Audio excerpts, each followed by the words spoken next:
বিচে নামার একটা ভালো দীঘা মানে আমার পার্সোনালি একদম ভালো লাগে।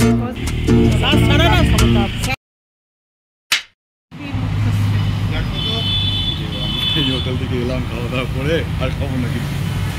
চলো আমরা এখন বেরিয়ে গেলাম হোটেল থেকে, গাড়ি করে যাব হচ্ছে এয়ারপোর্ট। আমরা এখন বেরিয়ে পড়েছি দীঘার পথে। তো বেসিক্যালি আমরা আগরতলা থেকে এলাম আর আমার ইনলজরা হচ্ছে কাটোয়া থেকে এলো। তো ওদের জার্নিটা অনেকটাই, কারণ কি ওরা প্রথমে কাটোয়া থেকে কলকাতা এলো, প্রায় 3 ঘন্টার জার্নি করে, আবার এখান থেকে যাবো হচ্ছে আমরা দীঘা। তো দীঘা যেতে অলমোস্ট সময় লাগবে আমাদের 4-4.5 ঘন্টা কলকাতা থেকে। তো আমার কাছে অতটা জার্নিটা ফিল হয়নি, বাট তাদের কাছে হবে, কজ অনেকটাই পথ। আর যাওয়ার পথে বেশ বৃষ্টিও পেয়েছিলাম মাঝে মাঝে রাস্তায়, ভালো লাগছিল। তবে বৃষ্টিতে গাড়ি চালানোটা একটু ডিফিকাল্ট হয়ে যায় বই কি, তবে এই ওয়েদারটা কিন্তু বেশ এনজয় করার মতন।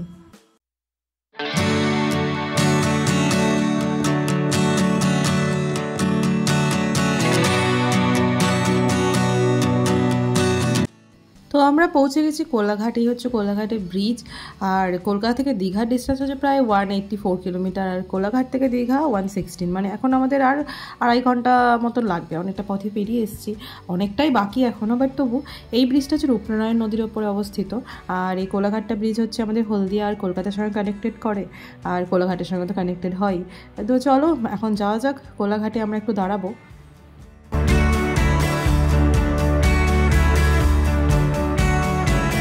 কোলাঘাটে দাঁড়িয়েছি একটা রেস্টুরেন্টে, কিছু খাওয়া দাওয়া হবে, ব্রেকফাস্ট লাঞ্চ ডিনার সব পাওয়া যায় বলছে। চলো। তো কোলাঘাটে না বেসিক্যালি আমি আর বনি কিছু খাইনি, কেন কি আমরা হোটেল থেকে অনেকটাই ভালো মতো ব্রেকফাস্ট করে এসেছিলাম। তো বাকি 3 জন খেয়েছে, আমার শ্বশুর শাশুড়ি আর দেওর।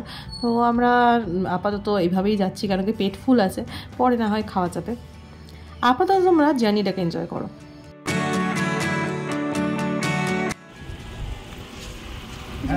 কি শ্বাস দেওয়া না এমনি ছাড়া, শ্বাস ছাড়া না খবরদার।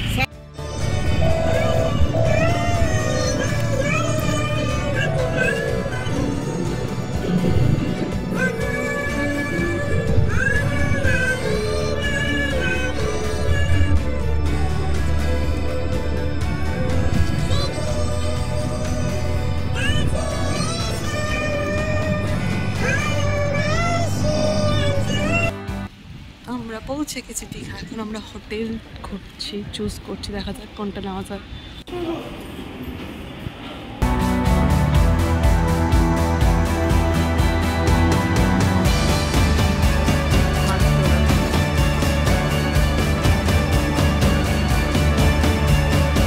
তো আমরা অনেক খোঁজাখুঁজি করার পর হোটেলে একটা হোটেল পেয়েছি দীঘাতে। তো ফার্স্ট অফ অল অনেক ব্যাপার হয়েছে, ব্যাপারটা হচ্ছে আমি তোমাদেরকে বলছি, দাঁড়াও। তো এটা হচ্ছে ব্যালকনিটা খুলবো কী করে, খুলতে পারছি না। হচ্ছে ব্যালকনি, আর এই হচ্ছে আমাদের সি। বাট একটা ঘটনা যেটা হচ্ছে যে আমরা একবারে পিক টাইমে এসেছি। একটা কথা বলবো, সেটা হচ্ছে দীঘায় আসতে গেলে তোমরা কেউ স্যাটারডে সানডে করে এসো না, আর আসলেও আমি বলবো আগে থেকে রুম বুক করে আসতে হবে। Cause Digha, at least new Digha, মানে আমার পার্সোনালি একদম ভালো লাগেনি। কজ এত বেশি ক্যাওয়াস, এত লোকজন, মানে তোমার ভালোই লাগবে না, সব রকমের মানে লোকে গ্যাদারিং পুরো ভর্তি। তো বেস্ট হয় ওল্ড দীঘাতে থাকো, আর আদারওয়াইজ যেটা আমাদের হয় মন্দারমণি, তাজপুর, এইসব জায়গায় গিয়ে থাকাটা মানে বেটার। কজ দীঘায় এসে এক তো হোটেল পাবেই না, আর পেলেও খুব প্রপার পাওয়া যাচ্ছে না। আমরা যেটাতে রয়েছি এটা আমার থাকা সব থেকে লোয়েস্ট হোটেল, মানে খুব একটা ভালো না, একেবারেই নয়। সুইমিং পুল টুল আছে, বাট একদম ওয়েল মেনটেন্ড নয়। যাই হোক, চলো আপাতত একটু বেরোবো। তার মধ্যে অনেক কাণ্ড হয়ে গেছে, এখন বনি যাবে ওর কার্ড খুঁজতে, একটা কার্ড খুঁজে পাচ্ছে না, আরও অনেক টেনশন। চলো। এটা হচ্ছে দীঘার গেট, যেটা রাত্রেবেলায় বনি আর বনির ভাই আবার যখন কার্ড খুঁজতে গেছিলো সেই পথে আর কি তুলে নিয়ে আসা। কি সুন্দর লাগছে না গেটটা? কি খাবে? চলো আমরা এখন আমরা একটু ঘুরছি, কিছু মানে দেখবো, একটু এক্সপ্লোর করবো দীঘার বিচ।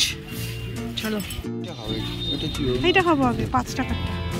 5 টাকারটা। অরুণ আইসক্রিম সবগুলো 5 টাকা, বাট এখানে 10 টাকা রাখছে, যাই না কেন রাখছে, এগুলো 5 টাকা। কিছু খাবো, কি খাবো? চলো বিচে যাই, তো কিনবো, এসব কিনবো, পাথর কুড়াবো,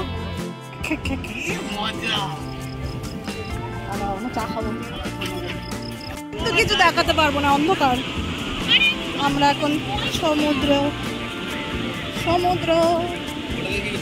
কিছু দেখা যাচ্ছে না, লোক দেখা যাচ্ছে। আমরা একটু বিচে নেমেছিলাম, বাট বিচে নামার একটা ভালো জায়গা আছে, মানে অনেক জায়গায় পাথর আছে, পাথর দিয়ে আমি নামতে পারি না। তো এখানে একটা টিভি আছে, টিভিটার সামনে দিয়ে দেখলাম ওখানে বিচটা একদম মানে এমনি স্মুথলি যাওয়া যায়। তো এখন আমরা যাবো একটু কিছু খেতে। ফ্রাইড ফিশ কিছু খাইনি, এখন আমরা মোমো খাবো। যদি এসে এখানে মোমো খেতে চাও, মিত্র ক্যাফে খেতে চাও, চলে আসবে। জায়গাটা আমি কোনখানটায় বলতে পারবো না। জায়গাটা হচ্ছে যেখান থেকে বিচটাতে এমনি নামা যায়, কোনো পাথর নেই, সেইটার অপোজিটেই আছে, এটুকু জানবে। আর এগুলো দূর থেকেও দেখা যায়, কজ এত লাইটওয়ালা না, অনেক দূর থেকেও দেখা যায় হাঁটতে হাঁটতে। তো চলো দেখা হচ্ছে কালকে দীঘার মোহনায়, সঙ্গে থেকে সাথে।